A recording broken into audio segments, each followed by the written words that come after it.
Hi, everybody, once again. My wife left me a message the other day tacked to my computer. I woke up at 5 a.m. and here it is. It says, need to call. Blue Cross Blue Shield.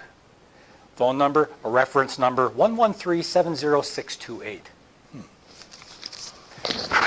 Forgot about it for 2 days. Finally, I pulled it out of my pocket while I was driving down the road in my car, so I figured I better give him a call. Call the number, got the recording, press 1 to talk to a customer service rep. Got the lady on the phone, she asked me my name and my date of birth, as usual when you talk about healthcare. Mr. Stenzel, thank you so much for calling. What's your case number? Gave him the case number. See, I just had my physical last month, and I didn't know whether something was terribly wrong, whether they're going to cancel my policy. I don't know. I don't know what the story is. Gave her the case number. Yes, Mr. Stenzel, we just want to make sure that you've used your free health care checkup. Well, I said, as a matter of fact, I already have. And what date did you do that? I gave her all the information she needed. Mr. Stenzel, I have another question for you I have to have answered. Have you experienced a difficult pregnancy?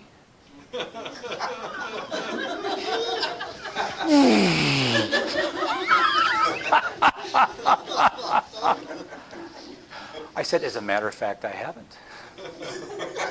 I kept thinking, but I have been pregnant with desire, and that's been hard coming out sometimes. And she was about to go on I ripped her. I said, ma'am, look, what if I had answered yes? She just laughed.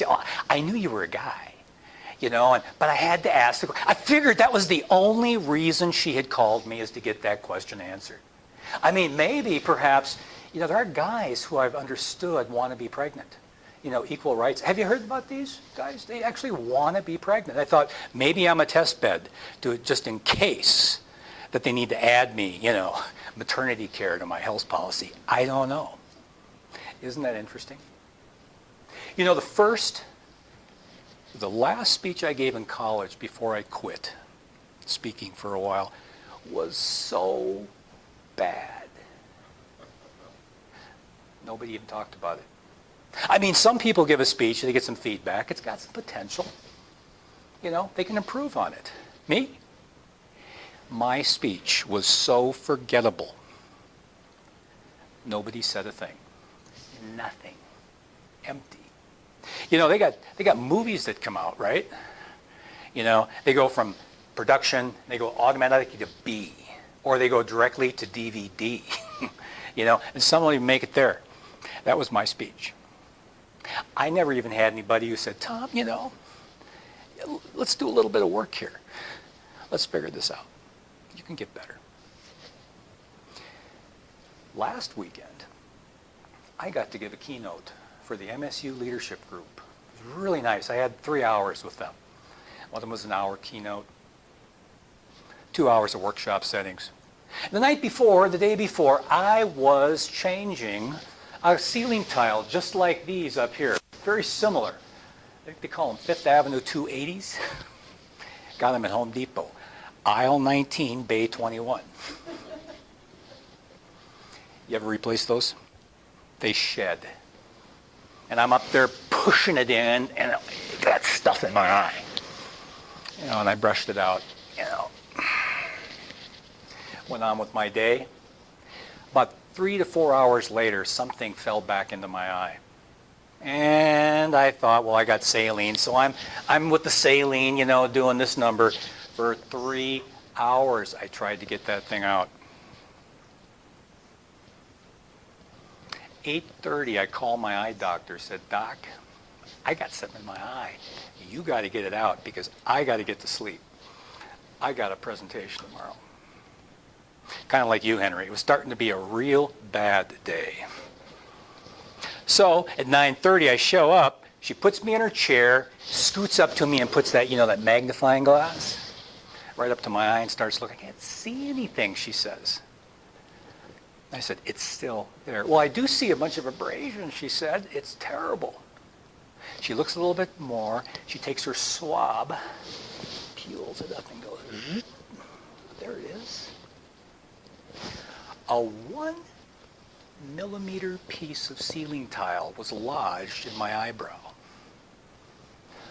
One tiny little piece of ceiling tile completely off-balanced my day. Ever had that happen before? One little tiny thing. A little less than, one of those roofing rafters. I spent until 10:30 over at the pharmacy getting a $150 prescription for what do they call it, antibiotic for my eye. That was one expensive ceiling tile. Wear safety glasses next time. But what little things off-balance us in life or our speaking? Because that's where I'm going with this. And what I'm trying to demonstrate to you guys right now is it's all about storytelling. Really, that's what it is. What we do as speakers is tell a story. And the best way to do that is to organize them into modules. We call them vignettes or stories. They can be 2 minutes. They can be 4 minutes. Toastmasters, of course, is 5 to 7. Great place to practice your vignettes. It really is. Speaking is kind of like CrossFit. It's like sports and exercise. And the reason I picked CrossFit, because I did it for years, is CrossFit has 10 elements that make up the theme of what we do as a CrossFit athlete. It has to do with respiratory endurance, balance, agility, flexibility, speed, coordination, accuracy, timing. That's everything we do up here. And this is our gym right here at the podium. This is what we do. We practice. You're practicing for your competition. Some of us might not be competing. We want to get out and give a keynote. We want to get up and earn some money. We want to go out and do seminars. We want to travel overseas. Tell our stories. Henry, you talked about your visits with Reagan and the presidents. I mean, wow. That's the sort of stuff that makes it up for us. Those two stories I told you today were both within the last week. That's it. They both happened in the last week. I've got a file folder, I've got a virtual file folder on my computer with all my vignettes and all my stories. I've got about 100 of them that I work on. And what I can do if somebody says, Tom, I need you to do a keynote, I need you to do a presentation, I look at my files and I pick and choose them. And I say, what would fit as the theme for that? And it's that story about the speck in my eye. I said, how wonderful to have to go to the doctor, because the whole theme of the leadership was about balance. And I think it worked. Usually we want to practice, 20, 30, 40, 50 hours maybe on these stories. I didn't get a chance to practice that much. But the more we're speaking, at CrossFit, by the time I was 54, I could pull 405 pounds off the ground in a deadlift. That was 2 years of practice. Is that my time? It took about 2 years to get there. Now, most of you know who Bill Gove is, right? He's the father of public speaking in this country. Bill Gove. He taught Steve Siebold. He was taught by Dr. Ken McFarland. Bill spent 8 to 9 years never getting paid a cent. 8 to 9 years while working for 3M. Can you believe that? The father of public speaking, before he finally cut loose and went full-time on the speaking circuit. 8 to 9 years. Zero. When I heard that, I went, wow. That's about where I've been at. 8 to 10 years, just getting out there, pounding the pavement, giving seminars. Yeah, I get paid. I get paid now to get out. It's great. I'd like to be paid more. That will come with time. That will come with time. But it's all about stories. And it's not just ours, it's other stories. It's like Charlie Gregory was a lobster equipment salesman up in Maine. And somebody one day said, "Charlie, how's business?" He said, "Monday I sold some stuff to a guy up at Pennaquid. Tuesday I didn't sell nothing. Wednesday, the guy from Pennaquid sent everything back. So I guess Tuesday was my best day." Flexibility. Any story that you can tell to break it up will help your presentations.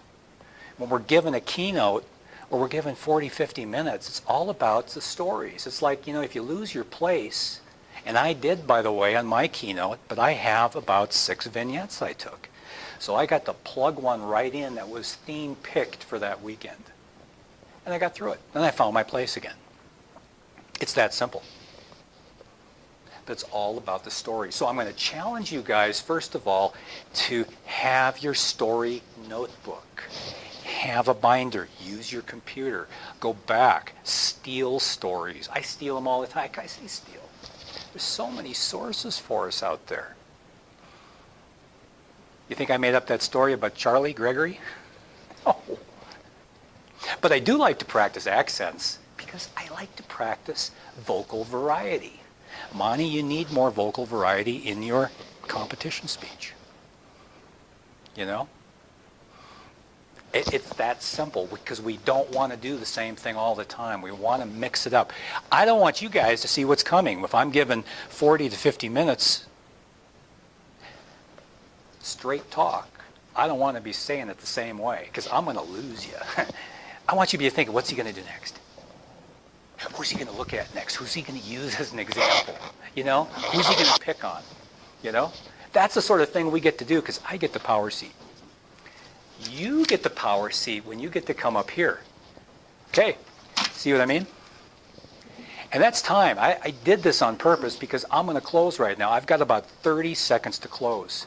So next time and next meeting, I'm going to pick up right from here and go in to the 5 major points that you need to know.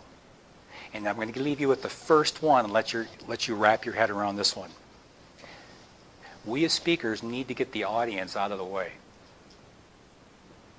We as speakers need to get the audience out of the way. And with that said, I'm not going to tell you what that means. You can try to think about that for the next 2 weeks. Some of you probably already know what that is, but thank you so much for the opportunity to speak to you today. And next up is Jessica. Ladies and gentlemen.